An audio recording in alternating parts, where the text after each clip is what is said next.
It was a frigid, moonless night in the quaint town of Westfield. The kind of night that sends shivers down your spine, where the trees sway violently and the howling wind echoes through the solitary streets.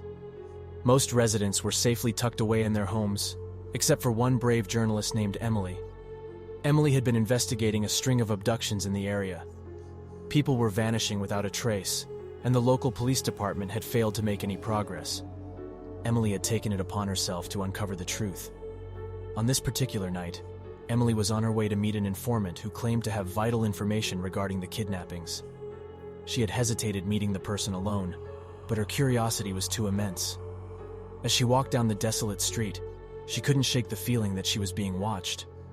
Suddenly, she heard footsteps creeping up behind her. She hastened her pace, but the footsteps followed her every move. She spun around, but there was no one there.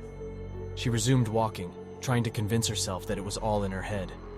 That's when she felt a firm grip on her shoulder. Emily tried to scream, but a firm hand covered her mouth. She struggled, but it was futile.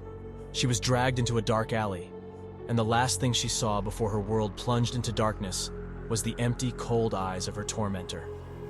When Emily came to, she was trapped in a damp, pitch-black room. She was bound to a chair with thick, coarse ropes. Her captor had gagged her, and she couldn't produce any sound. Emily was left alone with her thoughts, and they were petrifying. Days blurred into weeks, and weeks transformed into months. Emily had lost track of time, and she had abandoned all hope of a rescue. She was being held captive by a sadistic killer, and there seemed to be no way out. The perpetrator would enter her room at night and torture her. He would slice her with a blade, scorch her with a cigarette, and engage in abominable acts. He taunted her, saying that she would never escape and that she would be his prisoner forever. Emily tried to stay strong, but her mental state was steadily deteriorating. She would scream until her voice was hoarse, but no one would hear her. She had become the plaything of a deranged killer. As time passed, Emily's spirit was shattered. She had accepted her fate, and her hopes of being rescued had vanished. But one day, a glimmer of hope appeared as the door to her room opened. It was the police, and they had finally found her. Emily was saved, but she was never the same.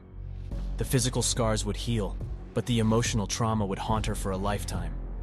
She would never forget the horrors she had endured, and the memory of the sadistic killer who had abducted her would linger forever.